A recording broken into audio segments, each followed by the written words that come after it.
అత్తతో ఆ రాత్రి. Hi friends, ఇది నా ఫస్ట్ స్టోరీ.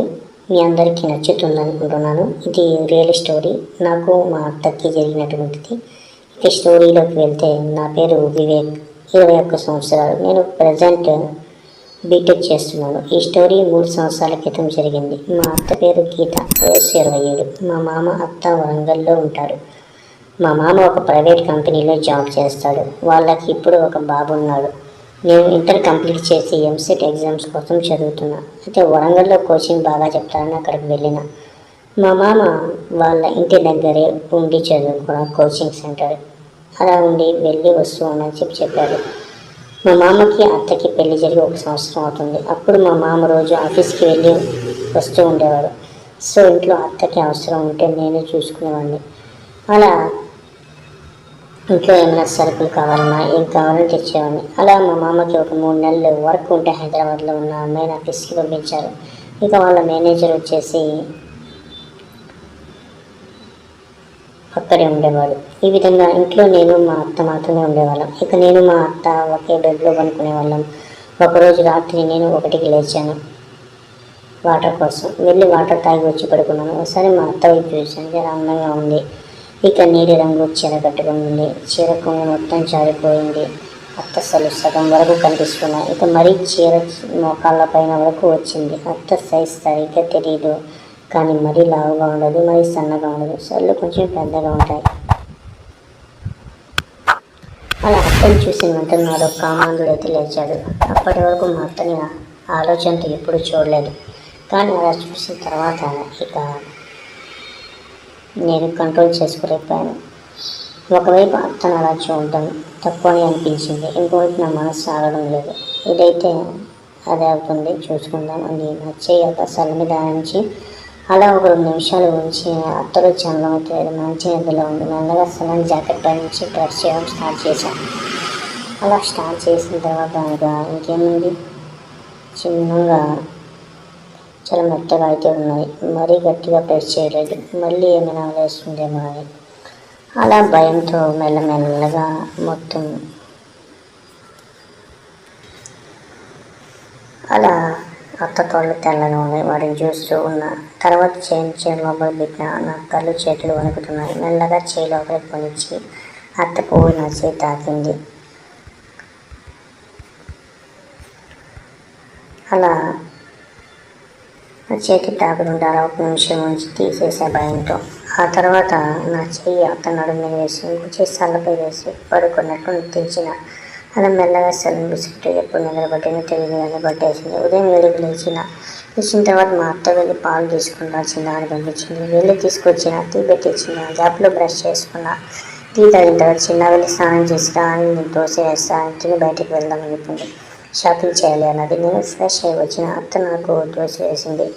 ఇద్దరం కలిసి తిన్నాం. అత్తతో ఆ డ్రెస్లో చాలా బాగుంది. ఎలా అయినా అత్తను ఒప్పించి అత్తతో పని కానియాలనుకున్నా. తిన్న తర్వాత వెళ్ళి బైక్ తీసిన. అత్త వచ్చి ఒకవైపు కూర్చుంది. నేను అత్తతో ఈ రోడ్లో ట్రాఫిక్ ఎక్కువ పట్టుకొని కూర్చో అని చెప్పిన. అత్త నా భుజంపై చేసి నేను బైక్ స్టార్ట్ చేసిన. మధ్యలో స్పీడ్ బ్రేకర్ వచ్చింది. నేను చూసుకోలేదు.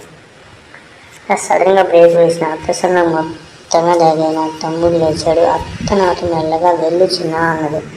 సరే అత్త అన్న కంట్రోల్ చేసుకుని వెళ్ళి షాపింగ్ చేసి ఒక రెస్టారెంట్లో భోజనం చేశాము.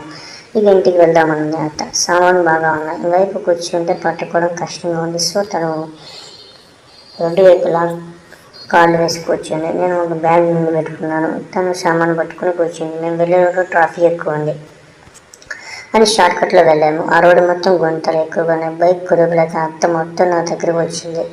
ఇక గొంతు వచ్చినప్పుడు అత్త సల్లా బెత్తగా తాకుతూనే నాకు హాయిగా ఉంది. ఒక 30 నిమిషాల్లో ఇంటికి చేరుకున్నాము. అత్త అలసిపోయి పడుకుంది. నేను బెడ్రూమ్లో కూర్చుని అత్త అందాన్ని చూస్తూ దాని తర్వాత లేచి అత్త వెళ్ళి టీ పెట్టించింది. తర్వాత నేను టీవీ చూస్తూ కూర్చున్నాను. అలా రాత్రి అంతా అయింది. ఇద్దరం డిన్నర్ చేసి టీవీ చూస్తూ ఉన్నాం. కావాలని అత్తని అడిగిన. మా అమ్మ నీతో ఎలా ఉంటాడు అత్త అని. మీ మామ చాలా మంచి వచ్చిన ఏదైనా అడిగిన వెంటనే చేసి పెడతాడు అని చెప్పింది. అప్పుడు నేను మళ్ళీ పెళ్ళి 1 సంవత్సరం అవుతుంది కదా, గుడ్ న్యూస్ ఏం లేదా అని అడిగాను. ఇప్పుడు పిల్లలు వద్దులే అత్త అయింది చిన్న అన్నది. ఎప్పుడు నేను మరి మామకి నువ్వు తెచ్చేయలేదా అని అడిగా. అత్త కొంచెం కోపంగా చూసింది. నేను సారీ అత్త అని వెళ్ళి బెడ్పై పడుకున్నా. అత్త వచ్చింది. ఏమైంది చిన్న ఫీల్ అయ్యావు అని అడిగింది. నువ్వు అలా చూసాయి నాకు ఏదో అనిపించిందట, తప్పుగా అడిగినా అనిపించిందని. అత్త వెంటనే నేను మంచివాడి చిన్న అని అన్నది. తర్వాత మీ మామ డైలీ చేస్తాడు కానీ సేఫ్టీ వాడతాడు అని చెప్పింది. మరి ఇన్ని రోజులు మామ లేకుండా ఎలా ఉన్నావు అని అడిగా. ఇప్పుడు అత్త చాలా బాధగా ఉంది కానీ ఏం చేస్తాను, ఒక 3 నెలలు తప్పలేనని. ఇంకా అత్త నిద్ర వస్తుందని పడుకుంది. నాకు నిద్ర రావడం లేదు. అత్తను చూస్తూ ఉన్న బైక్ మీద అత్తసారి తాకడం గుర్తు వచ్చింది. నా తమ్ముడు లేచాడు. ఇంకా ఆపుకోలేక సెలబ్రేట్ చేయవేసి మెత్తగా అలా బిస్కుట్. అత్త కదలడం లేదు. జాకెట్ హుక్ తీసేసి అత్త సగం కనిపిస్తుంది. మెల్లగా చేయి జాకెట్లో పెట్టి కలిసి తాకిన. అలా బిస్కుట్ ఉంటే అత్త లేచింది. ఏం చేస్తున్నా వచ్చినా అని కోపంగా. నేను సారీ అత్త, నువ్వు చాలా అందంగా ఉంటావు, సో ఆగలేకపోయానని చెప్పిన. అత్త నన్ను తిట్టింది. సారీ అత్త అని చెప్పి హాల్లో సోఫాలో పడుకున్నా. అత్త ఒక 5 నిమిషాల తర్వాత వచ్చింది. రెండు చేసవలసిన అని అడిగింది. నువ్వు అంటే నాకు చాలా ఇష్టం అత్త అన్నాడు. అత్తతో అలా చేయడం తప్పు అని చెప్పింది. నేను ఆగలేకపోయాను అని చెప్పిన. ఇప్పుడు అత్త నేనంటే అంత ఇష్టమా అని అడిగింది. చాలా ఇష్టం అత్త అని చెప్పిన. అత్త నా బొగ్గ మీద తీసిచ్చింది. అలా నేను అత్త ఒకసారి ప్రొసెస్ చేయొచ్చా అని అడిగా. అత్త తప్పు చిన్న అలా చేయకూడదు అత్తతో అని చెప్పింది. నేను ఒకటేసారి ప్లీజ్ అత్త అని బాగా రిక్వెస్ట్ చేసిన. అత్త అప్పుడు ఒప్పుకుంది. నేను థ్యాంక్ యూ అత్త అని చెప్పి వెళ్ళి ప్లీజ్ ఇచ్చింది. అత్త రెస్పాండ్ అయ్యింది. అలా ఒక 5 నిమిషాలు కిస్ చేసుకున్నాం. తర్వాత అత్తని బెడ్ మీద తీసుకుపోయి అత్త చెవిప్పేసి, అత్త నడుము చాలా బాగుంది, జాకెట్ కూడా ఇప్పేసి, అత్త సలు తెల్లగా ఉన్నాయి, అత్త సల్లకు పీస్ ఇచ్చేసి అలా బెడ్ మీద తీసుకుపోయి చెవిప్పేసి, అత్త నడుము చాలా బాగుంది, జాకెట్ కూడా ఇప్పేసి, అత్త సలు తెల్లగా ఉన్నాయి, అత్త సలకు పీస్ ఇచ్చేసి మెల్లగా బిస్కుట్ వస్తాను నోట్లో పెట్టుకొని చెప్తూ అలా 3 ఉంటే అలా 15 నిమిషాలు చేసిన. అలా చిన్నగా మొత్తం వేసి అలా క్లీన్ షేవ్ చేసుకున్న పూకి ఆనందంగా ఉన్న తప్పులు చేపెట్టి బాగా నాకడం స్టార్ట్ చేసేసి మొత్తం నాకేసిన. ఆ తర్వాత నాడుకొని పూల పెట్టి చీకి బాగా మంచిగా రసం మొత్తం తాగేసి అలా చిన్నగా మగ్గనాన్ని చేసి చిన్నగా